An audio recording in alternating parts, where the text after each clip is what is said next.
Hello ನಮಸ್ತೆ, ಎಲ್ಲರೂ ಹೇಗಿದ್ದೀರಾ? Welcome to simple life in Oman. ಎಲ್ಲ ನಮ್ಮ ಚಾನಲ್ನ ಸಬ್ಸ್ಕ್ರೈಬ್ ಮಾಡ್ಕೊಂಡಿದ್ದೀರಾ, ಅವರಿಗೆಲ್ಲ ತುಂಬ ಥ್ಯಾಂಕ್ಸ್. ಇನ್ನೂ ಎಲ್ಲ ಸಬ್ಸ್ಕ್ರೈಬ್ ಮಾಡ್ಕೊಂಡಿಲ್ಲ, ದಯವಿಟ್ಟು ಸಬ್ಸ್ಕ್ರೈಬ್ ಮಾಡ್ಕೊಳ್ಳಿ. ಹಾಗೆ ನಿಮ್ಮ ಫ್ಯಾಮಿಲಿ ಫ್ರೆಂಡ್ಸ್ ಜೊತೆ ಎಲ್ಲ ಶೇರ್ ಮಾಡ್ಕೊಳ್ಳಿ. ಬನ್ನಿ ಇವತ್ತಿನ ಟಾಪಿಕ್ ಸ್ಟಾರ್ಟ್ ಮಾಡೋಣ. ಅಡುಗೆ ಮಾಡ್ತಾ ಇವತ್ತಿನ ಟಾಪಿಕ್ ಬಗ್ಗೆ ಮಾತಾಡೋಣ. ಇದು ಎಲ್ಲರೂ ಕೇಳ್ತಾ ಇರೋವಂಥ ಒಂದು ಕ್ವಶನ್ನು, ಹಾಗೆ ಎಲ್ಲರಲ್ಲೂ ಇರುವಂಥ ಒಂದು ಕ್ವಶನ್ನು. ಸಡನ್ನಾಗಿ ಯೂಟ್ಯೂಬು ಸ್ಟಾರ್ಟ್ ಮಾಡಿದ್ದೆ ಯಾಕೆ, ಹಾಗೆ ಸೋಷಿಯಲ್ ಮೀಡ್ಯಾದಿಂದ ತುಂಬ ದೂರ ಇದ್ದು ಈಗ ಸಡನ್ನಾಗಿ ಯೂಟ್ಯೂಬ್ನ ಸ್ಟಾರ್ಟ್ ಮಾಡಿರೋದು ಏನಕ್ಕೆ ಅಂತ ಹೇಳಿ. ನಾನು ಸೋಷಿಯಲ್ ಮೀಡ್ಯಾದಿಂದ ತುಂಬ ದೂರನೇ ಇದ್ದೆ. ಯಾಕಂತ ಅಂದರೆ ನಾನು ಅದರಲ್ಲಿ ಯಾವುದೇ ಫೋಟೋಸು ವೀಡಿಯೋಸು ಅಪ್ಲೋಡ್ ಮಾಡೋದು ಅದೆಲ್ಲ ಇರಲಿಲ್ಲ. ಹಾಗೆ ಯಾವುದೇ ಆ್ಯಕ್ಟಿವ್ ಆಗೂ ಇರಲಿಲ್ಲ ಕೂಡ. ಈಗ ಲಾಸ್ಟ್ ಒಂದು 8 ಇಯರ್ಸ್ ಅಥವಾ 9 ಇಯರ್ಸಿಂದ ಯಾಕೋ ಬೇಡ, ಫ್ಯಾಮಿಲಿ ಟೈಮ್ ಕೊಡೋಣ ಅಂತ ಹೇಳಿ ಅಂದ್ಕೊಂಡು, ಆಮೇಲೆ ಸುಮ್ಮನೆ ಏನಕ್ಕೆ ಅನ್ನೋ ಒಂದು ಥಾಟಲ್ಲಿ ಬೇಡ ಅಂತೇಳಿ ಸುಮ್ಮನಾಗಿದ್ದೆ. ಆ ನಂತರ ಯೂಟ್ಯೂಬ್ ಅಂತ ಬಂದಾಗ, ಯೂಟ್ಯೂಬು ನಂದು ಇದೇ ಫಸ್ಟ್ ಚಾನಲ್ ಅಲ್ಲ. ಯಾಕಂತ ಅಂದರೆ ನನ್ನ ದೊಡ್ಡ ಮಗ ಚಿಕ್ಕವನಿರುವಾಗ, ಅಂದರೆ ಒಂದು 3.5 ಇಯರ್ಸ್ ಇದ್ದ, ಆವಾಗ ಒಂದು ಟೀಚಿಂಗ್ ಕೋರ್ಸಿಗೆ ಜಾಯ್ನ್ ಆಗಿದ್ದೆ, ಅದು ಆನ್ಲೈನಲ್ಲಿ. ಆವಾಗ ನಾವು ಎಲ್ಲ ನಮ್ಮದು ಪ್ರಾಜೆಕ್ಟ್ಗಳಿರ್ಬೋದು, ಹಾಗೆ ನಮ್ಮ ಲೆಸನ್ ಪ್ಲ್ಯಾನ್ಸು ಏನೇನಿರುತ್ತೋ ಆ್ಯಕ್ಟಿವಿಟೀಸು ಅದನ್ನೆಲ್ಲ ನಾವು ವೀಡಿಯೋ ಮಾಡ್ಕೊಂಬಿಟ್ಟು ಅದನ್ನ ಯೂಟ್ಯೂಬಲ್ಲೇ ಅಪ್ಲೋಡ್ ಮಾಡಿ ಅದನ್ನು ಅವ್ರಿಗೆ ನಾವು ಲಿಂಕನ್ನು ಕಳಿಸ್ಬೇಕಿತ್ತು. ಈ ರೀತಿ ಇರ್ತಿತ್ತು. ಆ ಒಂದು ಕೋರ್ಸಿಂದನೇ ನನ್ನ ಯೂಟ್ಯೂಬ್ ಚಾನಲ್ ಸ್ಟಾರ್ಟ್ ಮಾಡಿದ್ದು ನಾನು. ಆಮೇಲೆ ಹಾಗೆಯೇ ಅದೆಲ್ಲ ಕೋರ್ಸ್ ಎಲ್ಲ ಮುಗಿದ್ಮೇಲೆ ನನಗೆ ಇಲ್ಲಿ ಒಂದು ಜಾಬು ಆಯಿತು. ಹಾಗೆ ಆ ಜಾಬು ಕಂಟಿನ್ಯೂ ಮಾಡ್ತಾ ಇರುವಾಗ ನನ್ನ ಮಗನಿಗೆ ಯಾಕೋ ಅವನು ನಾನು ಮಿಸ್ ಮಾಡ್ಕೊತಿದ್ದಾನೆ. ಆಮೇಲೆ ಅಮ್ಮ ಬೇಡ ಹೋಗೋದು ಅಂತೆಲ್ಲ ಹೇಳಿದ್ದಾದಮೇಲೆ ನಾನು ಆಮೇಲೆ ಆ ಜಾಬು ಬಿಟ್ಟೆ. ಅದಾಗಿ ಸ್ವಲ್ಪ ದಿನಕ್ಕೆ ನನ್ನ ಸೆಕೆಂಡ್ ಮಗಂದು ಕನ್ಸೀವ್ ಆಯಿತು. ಆ ಒಂದು ಚಾನಲಲ್ಲೂ ಕೂಡ ಒಂದೆರಡು ವೀಡಿಯೋಗಳನ್ನು ಶೂಟ್ ಮಾಡಿ ಆಮೇಲೆ ಅದನ್ನ ಅಪ್ಲೋಡು ಮಾಡಿ ಆಮೇಲೆ ಅದನ್ನೆಲ್ಲ ಡಿಲೀಟ್ ಮಾಡಿ ಆಯಿತು, ಬೇಡ ಮತ್ತೆ ಹಾಕಬೇಕು ಅಂತ ಹೇಳಿ. ಆ ನಂತರ ನನ್ನ ಮಗನಿಗೆ, ದೊಡ್ಡ ಮಗನಿಗೆ ತುಂಬ ಇಂಟ್ರೆಸ್ಟು. ಅವನಿನ್ನೂ ಸಣ್ಣನಿರುವಾಗಲೇ ನಾನು ಏನಾದ್ರು ಅಡುಗೆ ಮಾಡುವಾಗೆಲ್ಲ ಮೊಬೈಲ್ ಇಟ್ಕೊಂಬಂದು ಅದ್ರ ಬಗ್ಗೆ ಎಲ್ಲ ಎಕ್ಸ್ಪ್ಲೈನ್ ಮಾಡ್ತಾ ತುಂಬ ಚೆನ್ನಾಗಿ ವೀಡಿಯೋ ಎಲ್ಲ ಮಾಡೋನು. ಅವನಿಗೆ ತುಂಬ ಇಂಟ್ರೆಸ್ಟ್ ಇತ್ತು. ಆಮೇಲೆ ಅದೆಲ್ಲ ಆದಮೇಲೆ ನಾವು ನಮ್ಮ ಪಾಪು ಡೆಲಿವರಿಗಂತ ಹೋಗಿ ಇಂಡಿಯಾದಲ್ಲಿ 1 ಇಯರು ಸೆಟಲ್ ಆದ್ವಿ.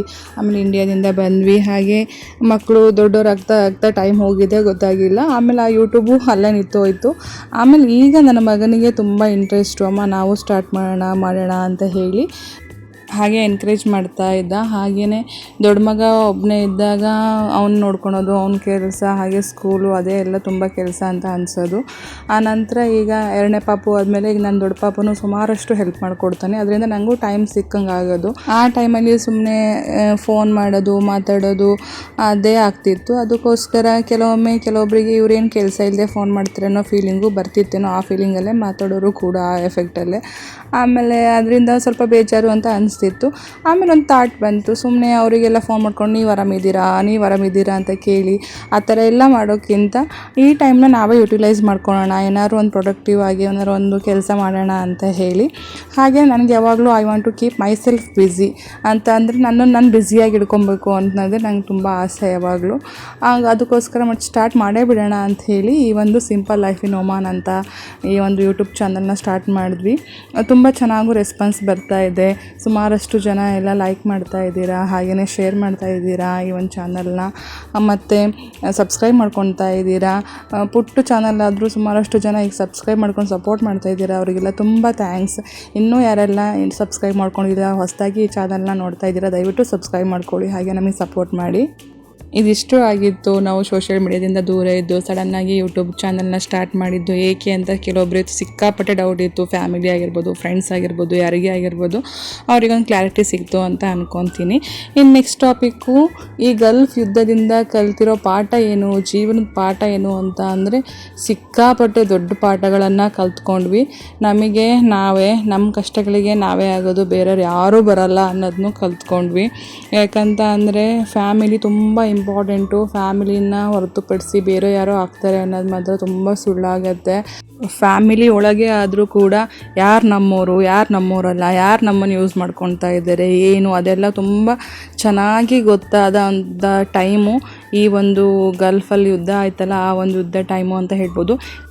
ಇದಕ್ಕೂ ಮುಂಚೆ ಎಲ್ಲ ತುಂಬ ಎಕ್ಸ್ಪೀರಿಯೆನ್ಸ್ ಆಗಿತ್ತು. ಕೊರೋನಾ ಟೈಮ್ ಆಗಿರ್ಬೋದು ಅಥವಾ ನನ್ನ ಪ್ರೆಗ್ನೆನ್ಸಿ ಟೈಮ್ ಆಗಿರ್ಬೋದು, ಅದೆಲ್ಲ ಯಾರು ನಮಗೆ ಆಗ್ತಾರೆ ಆಗಲ್ಲ ಅನ್ನೋದೆಲ್ಲ. ಬಟ್ ಈ ಯುದ್ಧ ಅಂತ ಬಂದಾಗ ಈ ಯುದ್ಧದ ಒಂಥರ ಲೈವ್ ಅಂತ ಹೇಳ್ತಾರಲ್ಲ, ಆ ಒಂದು ಎಕ್ಸ್ಪೀರಿಯೆನ್ಸ್ ಇದೆ ಅಲ್ಲ, ಅದು ಹಾರಿಬಲ್ ಆಗಿತ್ತು. ಅಂದರೆ ಕಂಪೇರಿಂಗ್ ಟು ಬೆಹರಾನು, ಕುವೈತು ಅದಕ್ಕೆಲ್ಲ ಕಂಪೇರ್ ಮಾಡ್ಕೊಂಡ್ರೆ ನಾವು ಒಮಾನಲ್ಲಿ ಸೇಫ್ ಆಗಿದ್ವಿ. ಅದಕ್ಕೆ ಈ ಒಂದು ಗೌರ್ಮೆಂಟಿಗೆ ಥ್ಯಾಂಕ್ಸ್ ಹೇಳಬೇಕು. ಹಾಗೆ ಹ್ಯಾಟ್ಸ್ ಆಫ್ ಕೂಡ ಹೇಳಬೇಕು. ಯಾಕಂತ ಅಂದರೆ ಅಂಥ ಯುದ್ಧ ಟೈಮಲ್ಲೂ ನಮಗೆ ಕರೆಂಟ್ ಆಗಲಿ, ನೀರಾಗಲಿ, ವೈಫೈ ಆಗಲಿ ನಮಗೆ ಯಾವುದಕ್ಕೂ ತೊಂದರೆ ಇರಲಿಲ್ಲ. ಡೈಲಿ ಲೈಫ್ ಹೇಗೆ ಹೋಗ್ತಿತ್ತು ಹಾಗೆ ಹೋಗ್ತಿತ್ತು. ಅಷ್ಟು ಚೆನ್ನಾಗಿ ಕೇರ್ಫುಲ್ಲಾಗಿ ನಮ್ಮನ್ನೆಲ್ಲ ನೋಡ್ಕೊಂಡಿದ್ದಾರೆ. ಅದಕ್ಕೆ ಥ್ಯಾಂಕ್ಸ್ ಹೇಳಲೇಬೇಕು. ಹಾಗೆ ಈಗ ಪರ್ಸ್ನಲ್ ಲೈಫ್ ಅಂತ ಬಂದಾಗ ನಾವೇನೊಂದು ಪಾಠನ ಕಲ್ತ್ವಿ ಅಂತ. ಯಾಕಂತ ಅಂದರೆ ನನ್ನ ಹಸ್ಬೆಂಡು ಅವ್ರದ್ದು 12 ಅವರ್ಸ್ ಡ್ಯೂಟಿ ಇರೋದ್ರಿಂದ ಅವ್ರು ಕಂಪಲ್ಸರಿ ಡ್ಯೂಟಿ ಹೋಗಲೇಬೇಕಿತ್ತು. ಬೇರೆಯವರಿಗೆಲ್ಲ ವರ್ಕ್ ಫ್ರಮ್ ಹೋಮ್ ಕೊಟ್ಟಿದ್ದರು. ನನ್ನ ಹಸ್ಬೆಂಡು ಹಾಗೆ ನನ್ನ ಹಸ್ಬೆಂಡ್ ಥರ ಶಿಫ್ಟ್ ಡ್ಯೂಟಿ ಮಾಡೋರಿಗೆಲ್ಲ ವರ್ಕ್ ಫ್ರಮ್ ಹೋಮ್ ಎಲ್ಲ ಇರಲಿಲ್ಲ.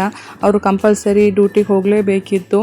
ನೀವು ಕಂಪೇರ್ ಮಾಡ್ಕೊಳ್ಳಿ, ಒಂದು ಕಂಪ್ನಿ ಒಳಗೆ ದಿನಕ್ಕೆ 100 ಜನ ವರ್ಕ್ ಮಾಡೋ ಜಾಗದಲ್ಲಿ ಎಲ್ರಿಗೂ ವರ್ಕ್ ಫ್ರಮ್ ಹೋಮ್ ಇದ್ದು ಜಸ್ಟ್ ಒಂದು 5 ರಿಂದ 10 ಜನಕ್ಕೆ ಮಾತ್ರ ಅಲ್ಲೇ ಹೋಗಿ ಡ್ಯೂಟಿ ಮಾಡಬೇಕು ಅನ್ನೋದಿದ್ದಾಗ ಅದೆಷ್ಟು ಹೆದರಿಕೆ ಅಂತ ಅನಿಸುತ್ತೆ.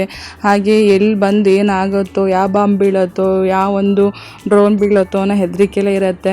ಅವ್ರು ಅಲ್ಲಿ ಹೋಗುವಾಗಲೂ ಅವರಿಗೂ ಹೆದರಿಕೆ, ಹಾಗೆ ಅವ್ರನ್ನ ಇಲ್ಲಿಂದ ಕಳಿಸ್ಕೊಡುವಾಗಲೂ ನಮಗೂ ಹೆದರಿಕೆ ಇರುತ್ತೆ. ಒಂದು ಸಿಕ್ಕಾಪಟ್ಟೆ ಹೆದರಿಕೆ, ಒಂದು ಟೆನ್ಷನ್ನು, ಆ ಒಂದು ಫೀಲ್ ಗೊತ್ತಾಗಿದ್ದೆ ಆ ಒಂದು ಟೈಮಲ್ಲಿ ಅಂತ ಹೇಳ್ಬೋದು. ಯಾಕಂತ ಅಂದರೆ ಎಲ್ಲ ಮನೇಲಿರೋರು, ಬಟ್ ಅವ್ರುಗಳು ಮಾತ್ರ ಡ್ಯೂಟಿಗೆ ಹೋಗೋರು. ಆ ಒಂದು ಫೀಲ್ ಹೇಳ್ಕೊಳ್ಲಿಕ್ಕೆ ಆಗಲ್ಲ. ಈಗ ಆರ್ಮಿಲಿರೋರೆಲ್ಲ ಹೇಗಿರ್ತಾರೆ, ಅವ್ರ ಫ್ಯಾಮಿಲಿ ಎಲ್ಲ ಹೇಗಿರುತ್ತೆ, ಹಾಗೆ ಧೈರ್ಯವಾಗಿರಬೇಕು ಅಂಥೇಳಿ ನನ್ನ ಹಸ್ಬೆಂಡ್ ತುಂಬ ಹೇಳೋರು. ನಾನು ಅವರೆಲ್ಲ ಹೆದರುತ್ತಾರೋ ಅಂಥೇಳಿ ನಾವು ನಮ್ಮ ಹೆದರಿಕೆ ತೋರಿಸ್ತಿರ್ಲಿಲ್ಲ. ನಾವೇನು ಹೆದರುತ್ತೀವೋ ಅಂಥೇಳಿ ಅವರು ತೋರಿಸ್ತಾ ಇರಲಿಲ್ಲ. ಬಟ್ ಆ್ಯಕ್ಚುಲಿ ತುಂಬ ಹೆದರಿಕೆ ಎಲ್ಲ ಆಗೋದು. ಹಾಗೆ ಫ್ಯಾಮಿಲಿಗೆಲ್ಲನೂ ನಾವು ಫಸ್ಟೆಲ್ಲ ಹೇಳಿರಲಿಲ್ಲ ಈ ಥರ ಎಲ್ಲ ಆಗ್ತಿದೆ ಅಂಥೇಳಿ. ಆಮೇಲೆ ನ್ಯೂಸು ಹಾಗೆಯೇ ಸೋಷಿಯಲ್ ಮೀಡಿಯಾ ಎಲ್ಲ ನೋಡಿ ಗೊತ್ತಾಯಿತು. ಆಮೇಲೆ ಅವರು ಎಲ್ಲ ಹೆದರ್ಕೊಂಡು ಫೋನ್ ಮಾಡೋರು.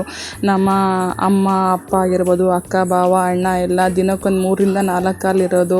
ಹಾಗೆ ನನ್ನ ಹಸ್ಬೆಂಡ್ ಮನೆ ಕಡೆಯಿಂದ ಅಮ್ಮ ಆಗಿರ್ಬೋದು, ಹಾಗೆ ಅವ್ರ ಅಕ್ಕ ಬಾವ ಆಗಿರ್ಬೋದು ರೆಗ್ಯುಲರಾಗಿ ಟಚ್ಚಲ್ಲಿದ್ದರು. ಹಾಗೆ ಅವರು ಎಲ್ಲ ತುಂಬ ಹೆದರ್ಕೊಂಡಿದ್ರು. ಎಷ್ಟು ಹೆದರ್ಕೊಂಡಿದ್ರು ಅಂತ ಅಂದರೆ ಎಲ್ಲರೂ ಬಂದುಬಿಡಿ, ಅಲ್ಲಿಂದ ಬಂದುಬಿಡಿ ಅನ್ನೋರು. ಬರೋಕ್ಕೆ ಫ್ಲೈಟ್ ಬೇರೆ ಇರಲಿಲ್ಲ. ಅಷ್ಟು ಹೆದರ್ಕೊಂಡು ಅಷ್ಟು ಒಂದು ಜೀವನ ಮಾಡೋ ಅಂಥ ಒಂದು ಟೈಮ್ ಇತ್ತು. ಅದೊಂದು ಟೈಮು ಅವರು ಡ್ಯೂಟಿ ಹೋದಾಗ ನಾನಿಲ್ಲಿ ಮಕ್ಕಳನ್ನ ಇಟ್ಕೊಂಡು ನನಗೂ ಇರೋಕ್ಕೆ ತುಂಬ ಅಂತ ಹೆದರಿಕೆ ಅಂತ ಅನಿಸೋದು. ಅಂದರೆ ಅವರು ಅಲ್ಲಿ ಒಬ್ಬರೇ ಇದ್ದಾರಲ್ಲ, ಒಬ್ಬರೇ ಹೋಗಿದ್ದಾರಲ್ಲ ಅನ್ನೋ ಆ ಒಂದು ಹೆದರಿಕೆಯಲ್ಲಿ ನಿದ್ದೆನೇ ಬರ್ತಿರಲಿಲ್ಲ, ಆ ಥರ ಆಗೋದು. ಬಟ್ ಆ ಟೈಮ್ಗಳಲ್ಲೂ ಕೂಡ ನಾವು ಕೆಲವೊಬ್ರನ್ನ ಎಕ್ಸ್ಪೆಕ್ಟೇ ಮಾಡಲ್ಲ. ಅಂಥವರೆಲ್ಲ ಫೋನ್ ಮಾಡಿ ನೀವು ಹೇಗಿದ್ದೀರಾ, are you fine, are you safe ಅಂತ ಎಲ್ಲ ಹೇಳಿ ಕೇಳೋರು. ಫ್ಯಾಮಿಲಿ ಆಗಿರ್ಬೋದು, ಫ್ರೆಂಡ್ಸ್ ಆಗಿರ್ಬೋದು. ಅದು ಕೆಲವೊಂದು ಫ್ಯಾಮಿಲಿ ಫ್ರೆಂಡ್ಸ್ಗಳು ನಾವು ಅವ್ರನ್ನ ನೀವು ಚೆನ್ನಾಗಿದ್ದೀರಾ, ಹೇಗಿದ್ದೀರಾ ಅಂತ ನಾವು ಪದೇ ಫೋನ್ ಮಾಡಿ ಕೇಳಿ ವಿಚಾರಿಸಿ ಮೆಸೇಜ್ ಎಲ್ಲ ಮಾಡ್ತಿದ್ರು.